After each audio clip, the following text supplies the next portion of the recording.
उत्तराखंड अधीनस्थ सेवा चयन आयोग की ऐसी सभी भर्ती परीक्षाएं रद्द होंगी जिनमें गड़बड़ी के साक्ष्य मिले हैं। सीएम धामी ने बुधवार को मुख्य सचिव और पुलिस महानिदेशक को इस संबंध में आदेश जारी किए हैं। सीएम ने आयोग में भर्ती घोटाले के संबंध में बुधवार को उच्च स्तरीय समीक्षा बैठक की। भर्ती प्रक्रिया में उजागर हुई कमियों पर कड़ा रुख अपनाते हुए मुख्यमंत्री ने सभी दोषियों को जल्द से जल्द सजा दिलवाने पर जोर दिया है।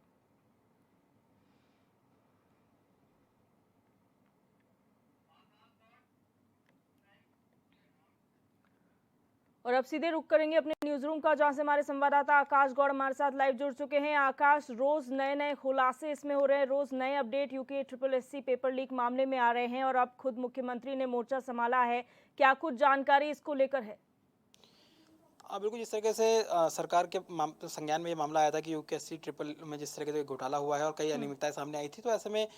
लगातार जो कार्रवाई है वो एक तरीके से एसटीएफ के द्वारा की जा रही थी। लेकिन कह सकते हैं कि कल शाम को जिस तरीके से मुख्यमंत्री ने एक उच्च स्तरीय बैठक की थी, पूरे इस मामले को लेकर तमाम जो अपडेट है वो एक तरीके से लिए थे कि आखिरकार किस तरीके की कार्रवाई अब तक की गई है और आगे क्या कुछ इसमें हो सकता है। तो उसको लेकर भी निर्देश दिए गए हैं कि कोई भी आरोपी जो भी हो वो बख्शा नहीं जाना चाहिए, सख्त से सख्त कार्रवाई की जाए। उसको लेकर तमाम जो पहलू हैं उस पर चाहे डीजीपी को ये निर्देश दिए गए हों कि वो सख्त कार्रवाई इस पे करे। और साथ ही साथ जिस तरीके से कह सकते हैं कि मामले का जब खुलासा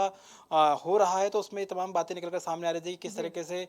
कई संपत्तियां जो है उन लोगों ने अर्जित की है जो एक तरीके से देखने को मिला, चाहे उसमें शिक्षकों की गिरफ्तारी हुई हो या फिर सचिवालय के अंदर जो कर्मचारी तैनात थे उनकी गिरफ्तारी हुई हो या उसके अलावा अन्य जो लोग हैं उनकी जो गिरफ्तारी हुई हो, उन्होंने किस तरीके से अपनी संपत्ति अर्जित की है, वो तमाम चीज़ें जो है निकलकर सामने आई थी। तो ऐसे में मुख्यमंत्री ने सीधे तौर पर सख्त निर्देश दिए हैं कि जो भी दोषी है उनके ऊपर गैंगस्टर एक्ट के तहत जो है कार्रवाई की जाए और साथ ही साथ जो उनकी अवैध संपत्ति है उसको एक तरीके से जो है जब्त किया जा सके। तो निश्चित तौर पर कहीं ना कहीं एक बड़ा फैसला मुख्यमंत्री की तरफ से लिया गया है और सीधे तौर पर क्योंकि कई लोग इस बात को लेकर अंदेशा भी जता चुके हैं कि एक तरीके से जो जांच है वो कहीं ना कहीं कुछ लोगों पर कार्रवाई तो हो गई है, लेकिन अब बड़ी जो मछलियां हैं उनको किस तरीके से पकड़ा जाएगा तो कहीं ना कहीं जांच ठंडे बस्ते में जा सकती है। लेकिन सीधे तौर पर मुख्यमंत्री ने ये निर्देश दिए हैं कि जो जांच है वो लगातार जारी रहेगी, जो भी दोषी लोग हैं उनके खिलाफ कार्रवाई की जाएगी और अन्य लोग यानी कि जिन लोगों पे अंदेशा जताया जा रहा है या फिर जो और जो है इनके संपर्क में जो बड़े रसूखदार भी अगर लोग निकल कर सामने आते हैं तो सीधे तौर पर उन्हें फ्री हैंड छोड़ा गया है कि उनके खिलाफ भी कार्रवाई करें। तो कह सकते हैं कि एक बड़ा फैसला लिया गया है। लेकिन महत्वपूर्ण बात यह भी कि सरकार की तरफ से ये भी तय किया गया है कि अब जिस तरीके से जो भर्ती प्रक्रिया में पूरी तरीके से धांधली सामने आई है, कई लोग इसमें पकड़े भी गए हैं और आगे भी कार्रवाई जारी है, तो सीधे तौर पर जो परीक्षा है उसे निरस्त कर दिया गया है। और साथ ही साथ ये भी तय किया गया है कि जिस परीक्षाओं में गड़बड़ी की खबरें सामने आई हैं उन परीक्षाओं को भी निरस्त किया जाएगा। यानी कि एक बड़ा फैसला कहीं ना कहीं सरकार की तरफ से लिया गया है कि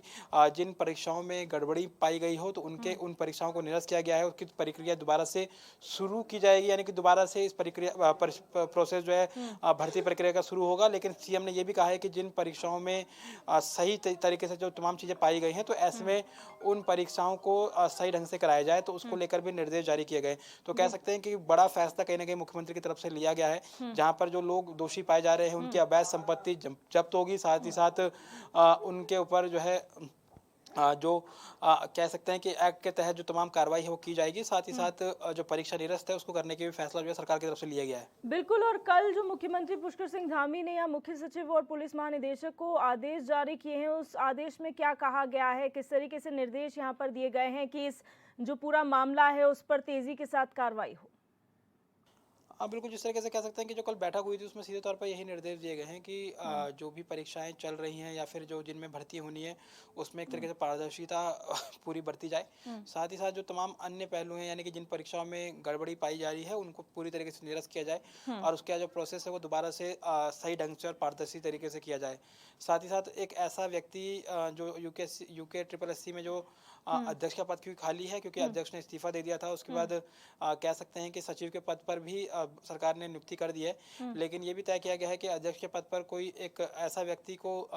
बैठाया जाए जो निष्पक्ष तरीके से परीक्षाएं करा सके, जिसके ऊपर कोई जो पूरे तरीके से जो आयोग है उसे ढंग से चला सके और ऐसे में जो भी परीक्षाएं हैं उसे पारदर्शिता के साथ जो है करा सके। तो उन तमाम चीज़ों को भी ध्यान दिया गया है। तो कह सकते हैं कि फैसला ये लिया गया है और साथ ही साथ